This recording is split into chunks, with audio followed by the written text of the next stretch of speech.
In today's episode, we start our review of When the Night Comes Falling by Howard Bloom, Part 1. Tune in for our typical banter and unique personal stories connected to this book as we summarize and review it along the way. This is Part 1 of a 6-part series, and we hope you will join us on this journey.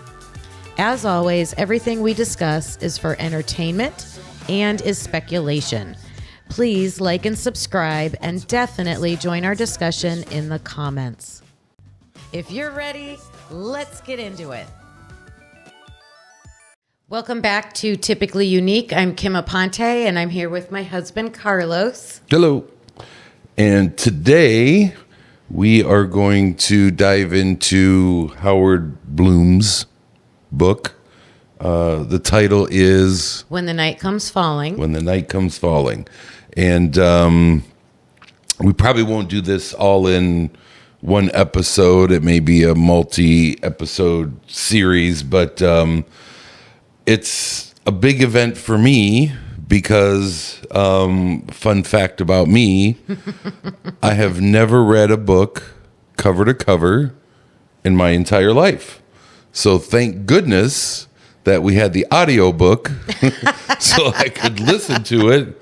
But fun fact, I have never read a book cover to cover, front to back, ever in my entire life. So, yeah, this was interesting. It's not a medium that I choose to take part in, but I know you love it immensely. There's books all over this house, and reading is somewhat of your pastime. It's taken a back seat to podcasting now, but I know that you Right. you love to read and you enjoy the experience. But That's part of the reason why I wanted to cover this, because I am a reader, so any book I want to talk about. And we did read a book together. Do you remember that? You read a book to me.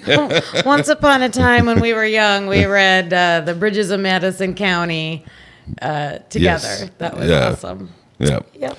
And so this book is supposedly, I know there was some question or whatever, but this book is coming across or being publicized as nonfiction. Yeah. But there's a caveat to the nonfiction. Yes. And you were trying to explain it to me, and I was kind of understanding, but again, not my medium of expertise. So maybe explain it to me again and our audience at the same time. Yes, I am a language arts teacher, so Okay. I know a little bit about genres. And I know that in the true crime community, the book has been controversial, right? We get that. We only bought one copy for the two of us You're right. to share. So, however, we wanted to read it and understand it and just see what it was about. However, it is technically classified as a narrative nonfiction. So I looked up the definition of that, and a narrative nonfiction, also known as creative nonfiction or literary nonfiction, is a true story written in the style of a fiction novel. The narrative nonfiction genre contains factual prose that is written in a compelling way, facts told as a story. While the emphasis is on the storytelling itself, narrative nonfiction must remain as accurate to the truth as possible. So it gives a little leeway there. Right. Is some truth bedded in there, but told as a story. So, Yeah, and when you told me that, it was, you could take some freedoms, Yes. with narrative nonfiction, right. in a good way and maybe in a bad way. I mean, if you just wanted to, cloak your book in narrative nonfiction and not do a lot of research or, double source things or make sure maybe what you're being told can be corroborated in some way, that's taking a lot of liberties. But, I think this author, from what I've heard, has been around for a very long time. He kind of stands on a little bit of his reputation, even though, now it's, probably, especially in the Kohberger community, probably taking a little hit. He's getting some heat. Yeah, he's getting some heat. But, he at least is trying to provide us a story that is easy to read, has some creative language in it. It took a lot of creative liberties. Yeah. But staying as close to the truth, if not the truth, based on truth as possible. Yeah. His goal was to document what has been out there Right. in the community, in the public so far. Right. And add the storyline to it. So I think he achieved that goal. There wasn't anything earth-shatteringly new in the book. A few little tidbits we're going to talk about. Yeah. But before we get into that, we started a podcast over a year ago, different topic, and the premise of our podcast was a memoir. Mm-hmm. And I think, we stated that like 5 or 6 times at the beginning because a lot of people were involved in our story. And our memoir was, how did we remember it? Right. So was it 100%, factual? According to us, right? Our perspective, our perspective and how things were and how people felt, and other people were saying, "Well, I didn't necessarily feel that after hearing your podcast, but interesting to think that you thought I felt that way." Right. So I get the creative freedoms, but so I've kept that in the back of my mind as I listen to this. Interesting. That there could be some creative freedoms here, but staying essential to, the true narrative of the story, because there is a tragic event here. I think after I listened to the book, I felt pretty comfortable because nothing really jumped out at me that I hadn't heard in one way, shape, or form already. Yeah, I don't think you went too off the rails with exactly. anything. That's kind of what I was trying to say. Yeah. It wasn't off the rails. Yep, good terminology. So the book is broken up into 6 parts. And the first part is Bryan, it's called Michael's Story. And that's Bryan Kohberger's dad. And there's the first 6 chapters are about that. So it starts off with him, the dad, out in Idaho, getting ready to take Bryan back home for the Christmas holidays. And so the author adds a lot of his feelings and thoughts, and that's the storytelling part of it during that time. He documents as they were leaving that the dad knew that the event had happened with Brent Kopaka. Right. And so that's when the author takes the chance to give a few details about that. Right. And he just states, it was a 7-hour event. And he did say that the police report was filed 6 months later from that and then labeled confidential. So, I've heard differently than that, but that's how he states it in the book. And then he takes the liberties of sharing the dad's thoughts and like what's going on out there, like in this area, because he knew the kids were murdered in that house. And then he knows this shooting happened with Brent Kopaka. So he's sharing it as the dad's like, oh my gosh, what's going on?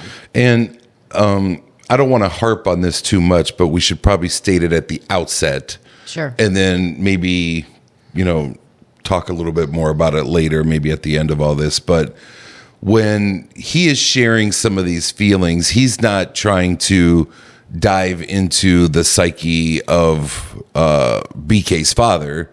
He's had conversations with friends and family members and, people surrounding the principals in this story. And from that, he has, garnered this creative liberty of we're putting the book together. So, yes, and he does address it in the epilogue at the end of the book, makes a special note of here's the people I actually talk to, or here's the types of people that I talk to. So, yeah. At the end of the first chapter, they're on the road, and he kind of ends it like with a little hook of like, little did they know there was a Cessna 182 following them from above. Yeah. And I didn't know that, so well, that was interesting. We did hear once the videos were released from the trooper stopping them after his arrest that these came out. We did hear, because I think we talked about it not on an episode, but I know we talked about it in our just daily conversations about this, but that the FBI was following him. Yes, And definitely. then the FBI came out and said, we weren't following him. We didn't order those stops. So there was a little bit of, were they or were they not? He addresses that in a later chapter also. So, but that was interesting at the time that, he mentions that, hey, this Cessna ordered by who? Because, we think it was the FBI because they were at the forefront of things. I think we've thought that, and he talks a little bit about this as well. But FBI came out almost immediately, probably 3 days after those videos came out and said, we didn't. Yeah, that's interesting because he is going to get into that in a later chapter. And according to him, it was the FBI and it was a planned operation. Yep. So why that confusion came out is, and that's happened with a couple different topics with the FBI. So something's going on there. But well, there's a lot to talk to about the FBI in this. So then he continues on just giving some background about the dad and their upbringing and how he was a school janitor and had to file bankruptcy a couple times, and just their parenting styles, him and his wife with BK, and how the wife was more of a consoler when it came to Bryan, and that the dad was more of like admonishing him for some of his traits. So, and that is, we love to use the word typical. That is a typical American household. The man or the father of the family wants to make his boy a man, and you got to be tough and, rub dirt in it and all that. And, mothers are nurturing by nature. So, I could see the, that's not far off the beaten path. Right. So I think he hints too that the dad was like a little guilty about that and wanting to take advantage of this trip too. And I know when your kids get to be adults, you want to kind of make amends with some things, or, you can have those adult conversations at that point. So then he goes to the point or he goes back in time where him and his wife, Bryan's dad, and his mom had brought him to Idaho to start college, to start his PhD program, and introducing him to the neighbor and that whole moment of like, my son's new here. But he goes into the name of that neighbor, Michael Martinez, and actually gives some background about him. So I think that's the type of investigating that it seems like he did when he had a name of somebody. Yep. He really like found out who they were, and goes into a lot of that description. Tell me everything you can about, that conversation you had with his father, right? The author is having the conversation with Martinez. Tell me everything that you had, the conversation with the father. Yeah, but I think he went on his own and just like, who is Michael Martinez? And like, where did he work? And just like kind of that kind of investigation. Right. So this Michael Martinez was friends with Zach Cartwright, and he's the DJ at the pool party that Bryan Kohberger is invited to because of Michael Martinez, the neighbor. So there's that connection there. So the DJ invites Michael Martinez. Michael Martinez kind of promised BK's dad, so he's like, okay, this is something I could invite him to. So they go to the pool party. Yeah. Before we get to the pool party, though, let me tell a little related story. So this resonated with me a little bit because, you're like, why is a father of a probably 26, 27-year-old guy at the time, He's close to 30, I think. Yeah, going to and saying, hey, could you be friends with my son and make sure, and it seemed a little weird until I thought about, okay, what happened with me when I got dropped off at college? Yeah. So we live, in a little small town, it's a, probably more of a farming community. There's rural parts. We're in the city part of it, but it's a small city. Right? Yeah, we're in the little bitty city part, but our county is the largest county in Ohio, and that landmass is used for farming. Right. Right. So let's call it what it is. So we're not farmers. No. We're the city slickers of the little small city in this town. So my mother and father dropped me off at college. In a big city. I'm getting there. Yeah, okay. I'm gonna tell the story. I'm gonna tell it. I'm gonna tell this story. So my mother and father dropped me off in college. So I'm in Ashtabula, and I'm going to what we consider the big city, Cleveland, Ohio. Mm-hmm. And I was not going to stay in any dorms. Going to downtown Cleveland, Ohio. I was going to live off campus. That was a decision we had made ahead of time.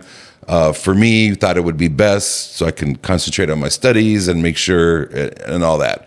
So I was off campus, and I was living in a room of a couple that just rented out a room. So, and then I would go to the bus stop, take the bus downtown, go to college during the day, go to practice afterwards, and then late at night come back home.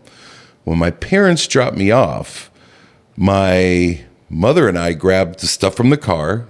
We brought it in, so we could start setting up my room. My dad didn't kind of like the area that much. He's like, hey, where are you staying at? I was staying in downtown Cleveland, Ohio. Right. I had no idea what that meant, because we're from little hometown here. Right. As my father was at the car, these group of kids, and I would say anywhere from 16 to 22, were walking up the street because there was some action going on this street. Right, what's going on? So as we were walking in the apartment, I noticed that my father was having a conversation with this group of kids, young adults. And I was like, my mom and I were inside. I'm like, oh my gosh, what's he doing? What's he doing? We better get back out there. It looks like there's this gang, walking up. So we ended up going back outside. As we started to walk out, it was a gang. They all had these shirts and jackets on. They were called the Sushio Crew. And this Sushio Crew was bringing in my stuff to the house. And I went out to the car and I asked my dad, I was like, what did you say to these guys? And my father, who, spoke very little English or very bad broken English, spoke to them in Spanish and apparently told them, my son's going to be up here for the next 4 years. I want you guys to keep an eye out for him. And my father, that wasn't our type of relationship, but he was like the true OG in that moment. And he was like, and so I could see, I almost resonated with me in Bryan's father being like, I want the best for my son. He's a little shy. Not such an odd thing to do. But that little part kind of resonated with me from 30 years ago when I got dropped off at college. Yeah, that was a good story, and I could totally see your dad doing that. Oh, yeah. And those kids probably respected that, too. Oh, they sure did. Okay, so that leads him to getting invited to the pool party. Right. And so in the book, the author states that is his first trip to Moscow, going to that pool party. Then, since it's this trip to Moscow to go to this pool party, he goes into a deep dive description of the history of the town. And he goes way back, like to the name and all of that, but he keeps it kind of crime related and the event that the book is about, and talks about in the history of this town, like people going missing and murders that have happened. But at the same time that he's describing all of that, he talks a lot about the church. So there is this popular church that has been talked about a lot during this, and it's the Christ Church. And the author says he actually interviewed Doug Wilson, that leads the church, the leader of the church. The followers of that church are called the Kirkers, I guess. And he did say that church is on a mission, that they want to control the town. They want the town to be like a theocracy. So I have to teach elementary school social studies, and I know that that's a government controlled by a religious group. So they want to be in charge. And one of the ways they're trying to do it is through real estate. So they're buying up property and businesses. And the author even painted the picture of how you could go down like a certain street, and one side of the street will be like typical college businesses and things, and then the other side is just totally owned by the church, everything like that. And I said this to you offhandedly, but when I listened to that part, the only thing that kept resonating in my mind was Scientology. Like Scientology. This sounds like Scientology. This is like a different name for Scientology. I just wanted to share that with everybody. I don't know if that's important or not, but that's all I kept thinking about was Scientology. I should have looked this up before this, but there is a true crime story about a cult leader. They did actually take over a town. Remember that story? Like, I wish I could remember. I'll come back on the next episode with the name of that, because that was a crazy story. Story. So he talks about how the church has had issues, a lot of issues with SA complaints, and a lot of complaints revolving that around children. Yeah. So, and then also within the church, yes. There's been arrests. Yeah. So people associated with the church. Yes. And that in the town in general, there's been some pedophilia issues. And he made sure to make mention that narcotics is like a growing business in that area. And those are, especially in today's day and age, those are hot button items, So if you want to kind of get a groundswell going, mention that, and people are going to be appalled and all that, So it's a nationwide issue. Yeah, even though he's talking about this area. So I put that on the back burner for me, because and I was just like, okay, I know it's a hot button, ticket item. I'm more focused on the case, and I don't know how much this all goes together, but that was just my take, Well, a lot of people dove into the church because that's a motive, right? They want to take over the town, so they've got it for the police, so they could be wanting to cause problems. I don't know. So that people did look into that. Then in the next chapter, he uses the pool party to showcase kind of Bryan's personality, and he talked to some people that were at the pool party, someone that actually had a conversation with him, and he didn't make it seem like too weird. Said he was a nice guy, a little odd, and I think the biggest thing was didn't understand personal space. Yeah. And to that, because I immediately started getting pictures in my head. Was he a close talker? Was he? Is that a Seinfeld episode? Yeah, exactly. The close talker. So I already started getting images in my head. But the one thing that resonated with me about the description of him, like when he was talking to the DJ and other people and stuff, which you'll probably get into, what really resonated with me was their first impression. Right. Their first impression of him was something's a little off. Right. And gosh, I just kept hearing that. Even right. But that doesn't make you no. Doesn't. Killer. Yep. And then he does just talk about all the facts that are already in the public. That's what he's doing. He's taking the facts that are out in the public, reported on, whatever, adding a storyline to it. So he talks about him approaching 2 girls, getting their phone numbers, and then says that he never called them. No, you heard differently? Well, a little bit. Okay. But do you have more on that? I could save it to the end. Okay, so from what I heard was he got this girl's phone number. We both listened to the same story. Yeah, so maybe when I state it now, you could say, I remember that. Or okay. I don't remember that. But so he approached one woman, got her phone number, which I was like, wow, if he had issues in the past with approaching women, or them really being mean to him and pushing him off, which this author stated a couple times, especially when he was heavy set, and then even when he got into shape, he still wasn't really connecting with the women too much, But he approaches this one woman, gets her number, and I think the guy friend was like, oh, wow. He said, wow, he's not shy. Yeah, and then the friend of the girl he got the number with, he went and got her number. Yes.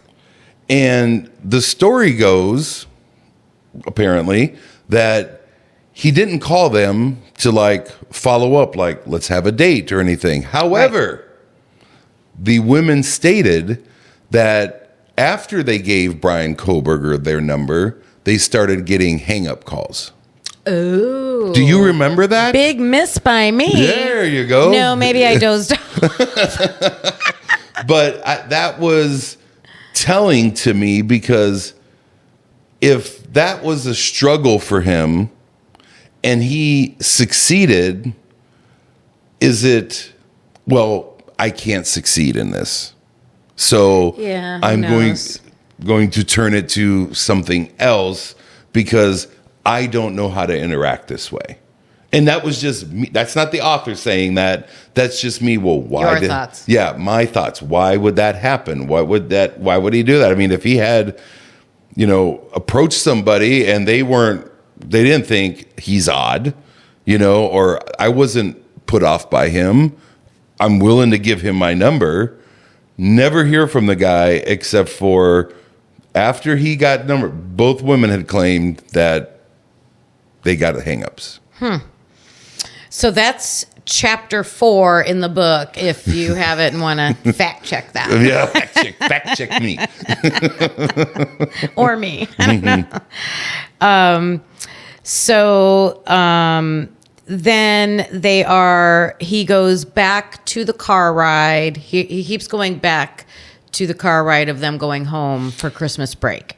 And this time... One more thing, though. One more thing that I don't know if it's important or not, but, we mentioned the friend and the DJ. The DJ was the one that invited his friend to the party, and then the neighbor. Yeah, the neighbor, and then the neighbor's the one that invited Kohberger. So just to make that clear, at some point, Bryan went up and talked to the DJ. I think you mentioned. Oh, yeah. And then I think that was the personal space. That was part the personal. of it. So I just wanted to make that quick connection because it wasn't the friend. It was the friend of the friend that, he did make an attempt to have a conversation, and the DJ was trying to be polite after a while, but then after a while he's like, hey, dude, I'm trying to DJ. Yeah, he's like, I'm working here. I'm working here. Yeah, exactly. So I just wanted to make that quick connection before you get on to the next one. Sorry. And I do think he said after he got the numbers from those girls, he left pretty quickly after that. He didn't hang around. He got the numbers and left. So then he goes back to the car ride home, and he's giving the dad's thoughts about and that how Bryan would have explained to him the troubles that he was having at school. So it's like he's finally going to open up to his dad and tell him that the troubles that he's had and that he's on an improvement plan, and he's stating through his conversations with people or his liberties, and freedom that he's taking, that he's always known that his son was smart, but to him, he was making it seem like the dad was thinking maybe it was like a power thing with him, like, because he wanted to be like, to show he was smart. So that's why he would be a tough grader and things like that. Like, I'm in control kind of a thing, because that's how he saw him as a child growing up, was with how this chapter kind of explained it. Right. Yeah, there was a lot of, I think the father, Michael, yes, was tiptoeing around his son. Yes. During this time. Typical. with issues, if you see issues with the child, yeah. So he's kind of tiptoeing, happy that he's kind of, well, I don't want to say happy. Maybe is intrigued that they're having a pretty serious conversation about, hey, there's some stuff going on that I want to run past you, and if I am a father of a, older than college age child, and if my child came to me and wanted to have that serious conversation, I would feel a certain way about that, and I would appreciate that. Wow, you have faith and trust in me to like bounce this off me and maybe get some of my thoughts or feedback.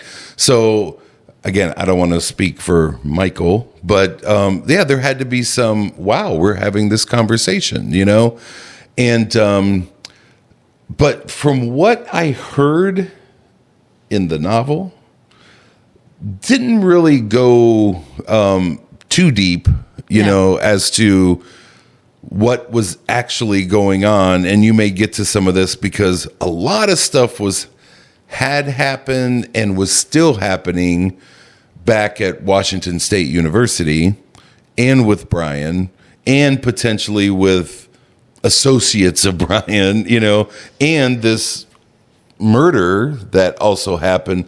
They didn't get into that too much in this novel. Yeah, not in the novel, but during that car ride, they didn't. I just felt like there was so much more that they could have had a conversation about, and I don't think. And I'll ask you this question: during this trip, Bryan, because I had heard Bryan got relieved of his TA duties. So that came later, I believe. I'm not even talking about the book. I'm not even talking about the book. I'm asking you as a... Yes, he did eventually, okay. Yes. So my understanding... So he didn't know this while he was in the car, right? That's what I had heard. Right, he knew he was on an improvement plan. Things weren't going good. Yeah, he was on an improvement plan. I heard he had kind of a blow up after they were like, all right, the improvement plan's kind of working. Then a couple days later, he had a big issue. It blew up, He left town. They wrote him a note and said, you're outie. You're done. But he never saw that. Right. So, and I think he was saying some things about, if they were ever to try to get rid of me, they couldn't legally do that. And I just found that statement a little bit profound, that they did get rid of him. He didn't know it. And he was willing to jump into the legal system to right a wrong that was done against him. Yeah. That's a little bit I got. Knowing that information, that's a little bit I got from that kind of chapter of that book. Not to take you off. That was in there. I kind of simplified it No, down. you did. But I found, just giving you the parts that I remembered that. I felt was a little bit important to the story. Yes. Very good. So the last part of the last chapter of part 1 describes Bryan's work that he would be doing at the university. So he was a forensic, like his specialty, I guess, was forensic cloud-based technology. Yeah. And the author described it that his expertise was in gathering evidence from surveillance cameras. That was interesting. Yeah, these kind of make the hair on your neck go up. Checking cell phones and checking cell phones that ping off of towers and running license plates. So very interesting. All of which were if there's the worst evidence to link, it's those three things, right? Yeah. Don't have good cell tower data or dependable cell tower data with his. The video cameras didn't take great images, and nobody has been able to produce so far, and I know the trial's under a gag order, that his license plate was right. Yeah. identified in any of this. So the three things that he was an expert in, he did. If he was the person who did this, did an excellent job in concealing that. Yeah. So he did not get that assistantship job. Yeah, right. The other places have said that too. And there were 13. He was one of 13 doctoral students at the college, and he was described by some professors as a good student, an active participant in class. He had goals of wanting to follow in the steps of Catherine Ramsland, that forensic psychologist that he had studied under. But then he was placed under, he was a TA, a teacher's assistant. Yes. And the teacher that he was the assistant for was John Snyder. And he described him as misogynistic and arrogant and condescending. So let's identify the pronouns. Who's he? Bryan Kohberger. Okay, so John Schneider described Bryan Kohberger as... Yeah, they butted heads. Misogynistic, arrogant, and condescending. Okay, all right. And yeah, because he was trying to help him out. Look, here's the issues we're having. And it would work for a little while, but then he would just kind of push back. So. Yeah. And he went a little off the rails with some of the students too, with tough grading and all that stuff. I don't know if you're going to speak to that, but that's what he talked to his dad in the car about. Yeah, and they kind of went to John Snyder and said, "Hey, you got to do something about this guy because every time I get a paper back, he's making snarky comments in the columns of the paper. He's grading me like if I was Catherine Ramsland or whatever her name is, and I'm just a student learning this stuff. And, he's being tough and condescending and rude. And we need some help here. And John Snyder took action. Yeah, and it wasn't just him. It was kind of like that committee that kind of ran the he ran it up the flagpole, and he said, "Hey, I'm going to do." He started documenting everything because we talk about this all the time. We're both in the business world, and when things start going off, you got to document.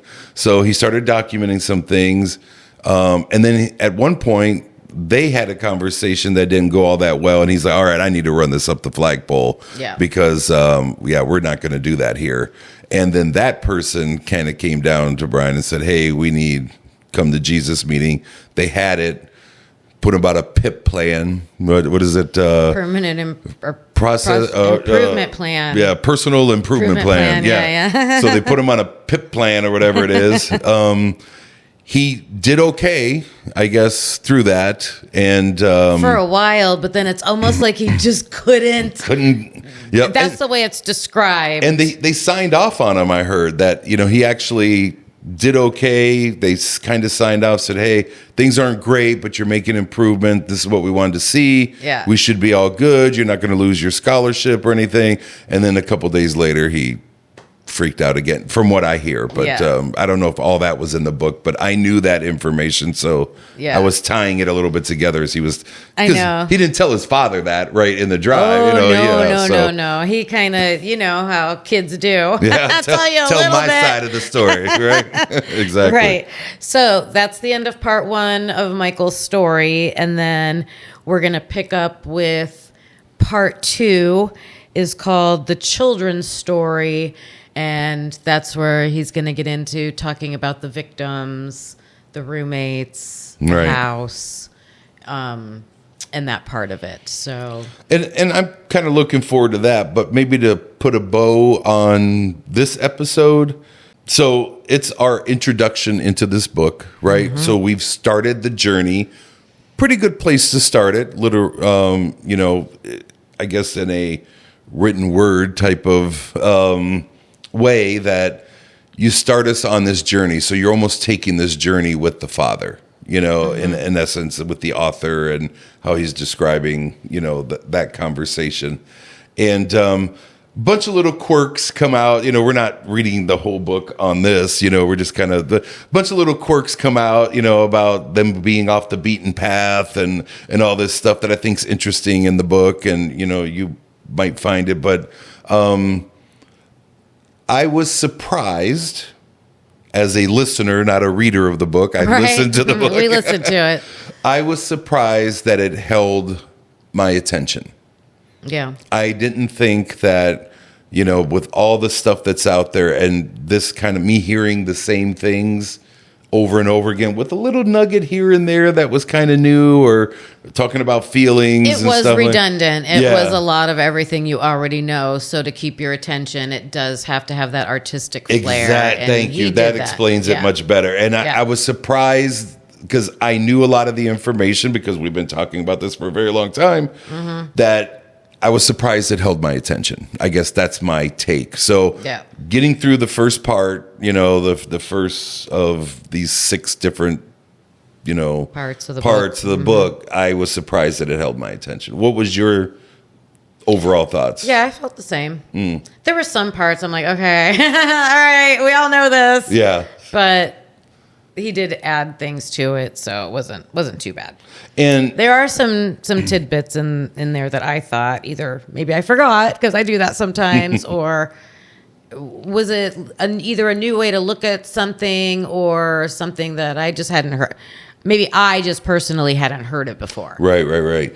And so we have very famously stated that we're on different sides of, the guilt or innocence of this. So as a guilter, I can't say the book made me feel like he was, this first chapter or this first, part, I can't say this first part made me feel like he was more or less guilty. As a Kohberger, what was your thoughts on that? The same. Yeah. The same, because he did describe a lot of his personality oddities, but I just don't think that causes anything. Right. So right. You can't, say this behavior results in this 100% of the time. You know, that may be signs of things, but it could be signs of a lot of things. And it doesn't necessarily have to be a quadruple murder. Right. So first part of the book did not change either of our minds, and for the most part, was it somewhat entertaining because it's a topic that we have a high interest in? Yeah. I was entertained enough. Yeah. I agree. Okay. So all right, we will continue on with part 2, the children's story, on our next episode, and we hope you'll join us back for that. Leave us comments in the chat subscribe about this episode. Subscribe if you haven't. Yes, we're really trying to up that part with subscription, so we appreciate that. We have our own personal goal of 500 subscribers. We're 90 away. We've got 90 more to go. So that would reach our own personal goal. So if you subscribe, it's free. It doesn't cost you anything. Yep. And the worst thing that could happen when we drop a new episode, you might get a notification. Yep. And if you want to join us for that episode, you could click that button. If you don't want to join us and maybe pass on the next one, you could ignore it. You could ignore it. But that's all it's going to cost you to subscribe. So that's right. Okay, everybody. We'll see you back here next time. Bye. Bye.